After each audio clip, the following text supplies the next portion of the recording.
Bonjour, gestionnaire d'OBNL. Aujourd'hui, c'est la suite de nos contenus sur la stratégie. On va parler d'implantation d'un plan stratégique ou l'implantation suite à la réflexion stratégique. Comme on l'a vu dans les autres capsules, le plan, c'est une chose, le processus, c'en est une autre. Là, on arrive vers la fin de ce processus-là. Je vous représente mon expert relié à la stratégie. Laurent, bonjour. Bonjour. Laurent Morissette. Je vais te laisser encore te présenter pour ceux qui n'ont pas eu la chance de regarder les autres capsules. Effectivement, Laurent Morissette, je suis de C4 Communication au BNL 360. J'accompagne des dirigeants, des CA et des OBNL dans le processus de planification stratégique. J'ai une formation, j'ai fait un Executive MBA à McGill HEC. J'ai une formation en coaching exécutif et j'ai fait marketing au HEC et j'ai commencé tout ça par un bac en sciences politiques. Je suis un entrepreneur à la base qui a la passion des OBNL et voilà. Parfait, ça. Écoute, on a déjà parlé un petit peu du processus de planification stratégique, on a parlé du plan. Là, on va parler d'exécution. Je pense que ce qu'on voit assez régulièrement, c'est un beau processus qui a accouché d'une brique, et cette brique de papier-là est sur une tablette ou dans le fond d'un classeur où il n'est pas ressorti. Fait que comment on fait pour éviter ce problème-là? Okay. Je me suis posé cette question-là. Puis, j'ai vu plusieurs choses. Moi, la manière dont je recommande aux gens de travailler, c'est de faire une planification stratégique que l'on dit opérationnelle. Okay? Ce que ça veut dire, c'est qu'il va arriver un moment dans la planification stratégique qui va être faite soit à l'interne, soit par un consultant ou soit par un groupe de travail. Là. Ben, on va passer de 20 000 pieds à plancher. C'est ça. Okay?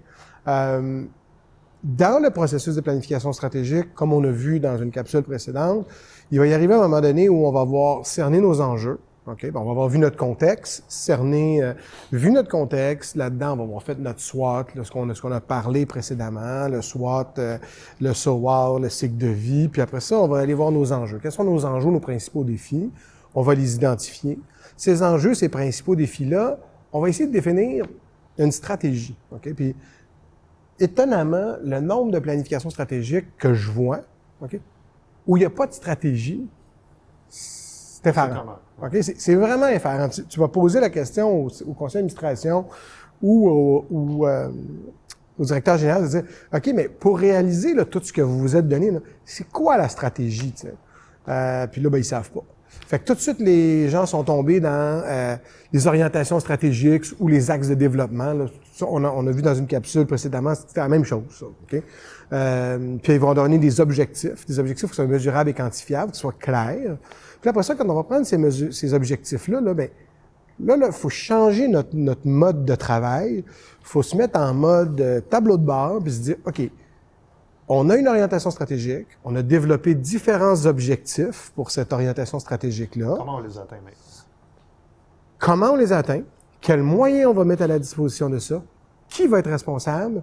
Puis quelles vont être les mesures de contrôle pour se dire, pas de contrôle, mais pour vérifier si ça a été fait.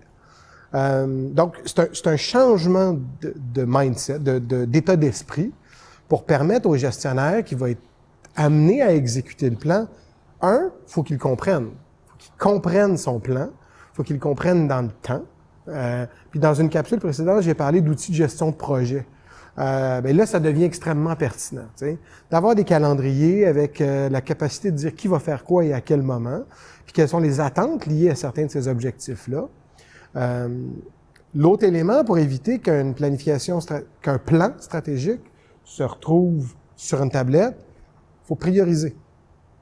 Donc, si on a un plan sur 3 ans, il faut être capable d'amener des priorités, dire quelles vont être nos priorités l'année 1, quelles vont être nos priorités l'année 2, quelles vont être nos priorités l'année 3, puis l'année 3, mais on est déjà en mode de revoir nos processus, donc pas nos processus, mais de revoir le processus. Donc, la minute où on a terminé de faire nos orientations stratégiques, nos objectifs, il faut vraiment qu'il y ait un déclic, de se mettre en mode opérationnel. Moi, souvent, à ce moment-là, je vais bifurquer un peu dans ma planification stratégique avec la direction, puis je vais poser des questions plus fondamentales. Est-ce qu'on a les ressources financières? Ouais, souvent, on appelle ça en anglais un wake-up call. Là. Ouais, souvent, on se rend compte là, que la machine ne suivra jamais tout ce qu'on veut faire. Là. Puis le nombre de fois où j'ai vu des plans, des super beaux plans, là, bien reliés, puis avec un beau graphisme, là, mais absolument pas en corrélation avec les revenus de l'organisation, absolument pas en corrélation avec les ressources humaines, le terme qu'on l'aime ou qu'on n'aime pas, mais avec nos gens avec qui on travaille, ou même des fois en corrélation avec le nombre de bénévoles ou la capacité de se déployer. Faut que ça soit tout pris en considération à l'étape 1 de la planification stratégique.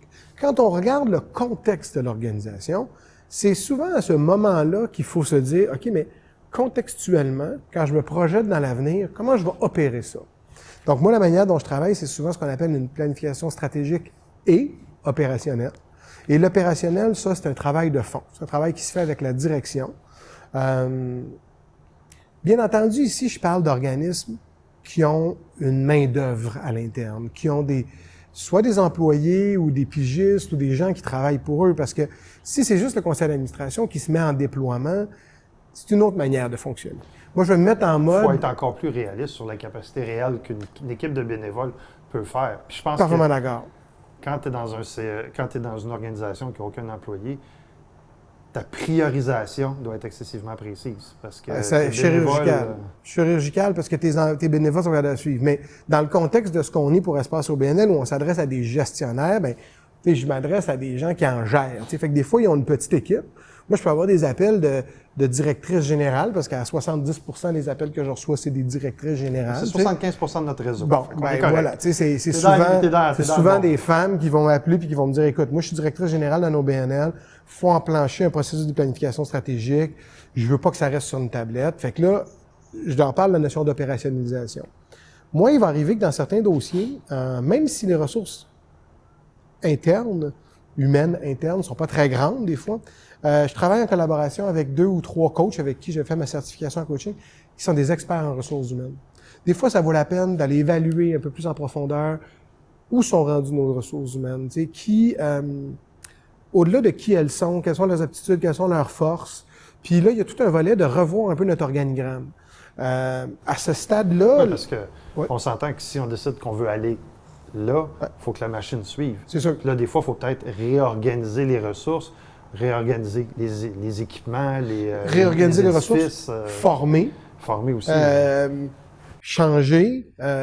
Engager ou se débarrasser de certaines personnes dans certains cas. Malheureusement, engager, c'est de plus en plus difficile dans un contexte de pénurie de main-d'œuvre.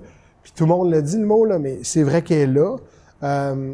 Engager des gens mobilisés, des gens qu'on va pouvoir mobiliser à notre cause, ça aussi, c'est difficile.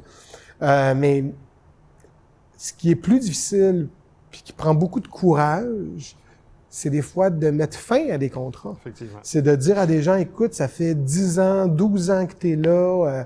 Je suis convaincu qu'il y a des gestionnaires de BNL qui vont entendre ce que je dis puis qui vont dire, c'est ça, tu sais.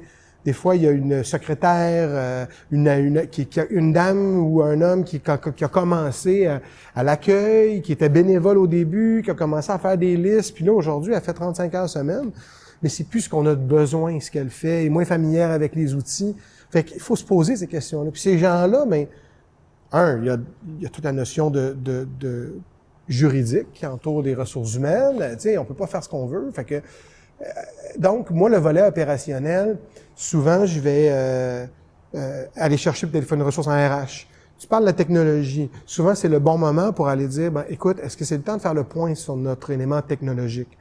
Oui, on a fait une capsule justement sur la présence numérique, puis on se rend compte que les outils peuvent faire une grosse différence, puis ils peuvent aussi être des projets en soi qu'il faut intégrer à l'intérieur de nos plans stratégiques, là.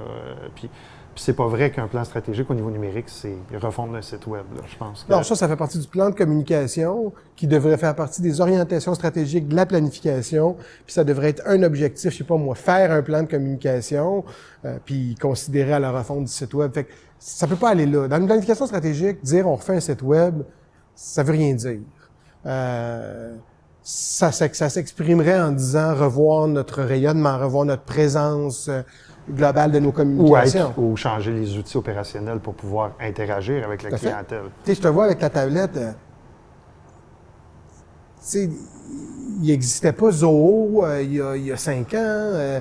Tu sais, on parle de CRM, la capacité de connaître mieux nos bénévoles, nos clients, tout ça, tu sais. Tout le monde avait juste un mot Salesforce en tête. Est-ce que dans les processus que tu as fait depuis la dernière année, l'intégration des données a fait partie du préalable d'analyse ou pas? Est-ce que tu as rencontré des organisations qui sont déjà capables de le faire? Ou c'est un souhait encore pour quelques années? C'est drôle parce que dans les... Ben, il n'y a rien de drôle là, mais dans les planifications stratégiques que je vois en ce moment, les organisations commencent à prendre conscience dans leur planification stratégique qui n'ont pas de données. Donc, qui ne comprennent pas bien leurs membres, qui ne comprennent pas bien leurs bénévoles, qui ne comprennent pas bien parfois même leurs clients. Donc, moi, je vois ça dans l'émergence des planifications stratégiques parce que quand je leur pose la question à l'étape 1 du contexte, qu'est-ce que je sais sur vos gens, puis qu'ils me regardent et ils disent, ben non, c'est pas grand-chose finalement. Tu sais, on n'a pas de démo, on n'a pas de démographique, on n'a pas de... Encore moins psychographique. Ah, ben non, ça c'est sûr. Puis, donc, là, pour résumer tout ça, voilà. Fait que dans les planifications stratégiques, un des volets pour la rendre opérationnelle, c'est d'avoir d'avoir un volet opérationnel, puis de le prendre en considération sur plusieurs angles. On en a nommé 2, là, tu sais, mais je pourrais t'en nommer plusieurs autres, mais c'est sûr que d'avoir un tableau synoptique qui va dire c'est quoi l'orientation, c'est quoi l'objectif, c'est quoi le moyen ou la tactique, qui s'en occupe, c'est quand, c'est quoi les KPI, c'est quoi les mesures combien ça va coûter. Puis combien ça va coûter. Sans ça, moi je pense que c'est un petit peu dire à un conseil d'administration qui s'en va un peu au rythme du vent. Tu parles de ressources humaines. Là. Comment est-ce qu'on s'assure que ça percole par en bas? Parce que là, tu as un exercice entre un conseil d'administration et un DG, disons, par exemple. Mais là, j'ai des employés, j'ai des bénévoles, j'ai des prestataires, j'ai des fois des partenaires, j'ai des bailleurs de fonds. Je reviens avec mon exemple de croisière que j'ai donné dans l'autre capsule. Est-ce que si je veux qu'ils embarquent tout ce monde-là dans le bateau, il faut que je leur dise où je m'en vais en termes de destination. Fait qu'en termes de communication, c'est quoi les étapes? Tu es un pro de la com, là. Là, on est en com, mais je vais reprendre ton analogie, là, mais c'est ce qu'on appelle dans d'autres secteurs, tout ce qui est le onboarding. Amener des gens dans le bateau. Tu peux pas faire une planification stratégique, juste le CA puis le DG. Fait que dans ta capacité... Déjà là, on a ce problème-là régulièrement, là. Oui, puis je pense que c'est pas suffisant. Il faut poser des questions à nos membres, il faut trouver... Puis poser des questions à nos membres, hein, c'est un processus en continu, si on est dans un cadre de membership. Poser des questions à nos clients ou à nos bénéficiaires, c'est aussi quelque chose. Ça fait un peu écho au volet du data, là, qu'on dit, mais tout le volet de onboarding, c'est qu'une planification stratégique, c'est dans l'élément du processus, qui est la capsule 1 qu'on a faite, ben, dans le volet opérationnel, il faut que ça soit pris en considération. Donc, il faut consulter nos gens. Est-ce que ça veut dire qu'on est en concertation? Non, parce que je pense pas qu'on se doit de concerter, mais on se doit de consulter, de poser des questions. Puis, quand on pose une question, puis qu'on est un conseil d'administration ou qu'on est un gestionnaire, si on pose une question, il faut écouter la réponse. Ça, c'est la base. Ça ne veut pas dire que la réponse va faire partie intégrante du plan, mais c'est probablement qu'il y a des pistes à avoir. Donc, dans le volet opérationnel, si on veut pas qu'elle reste sur une tablette, tableau synoptique avec un plan clair, puis un onboarding, pour rester dans le volet de la croisière, qui va avoir été fait pendant le processus. Donc, s'assurer que nos employés sont au courant que le processus est en place. S'assurer qu'ils comprennent où est-ce qu'on se situe. S'assurer de les rassurer.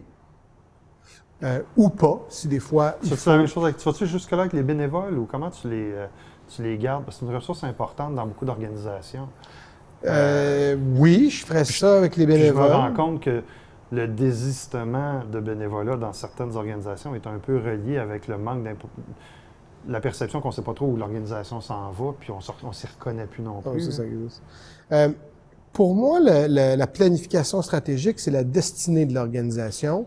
Puis comme dans la capsule qu'on est là, le volet opérationnel, c'est la capacité de la faire arriver. Les éléments auxquels tu fais référence, par exemple la mobilisation, ça peut être une considération préalable prise en considération. Ça peut être une considération préalable qui va avoir été prise en note dans la planification stratégique. Par exemple, une organisation pourrait avoir un enjeu de mobilisation de ses bénévoles. Mais il va appartenir au plan de communication de répondre à cette problématique-là. Pas à la planification stratégique de l'organisation. L'organisation peut faire éclore ce problème-là, dire ce problème est là, puis peut-être qu'une des solutions, ça va être la planification des communications.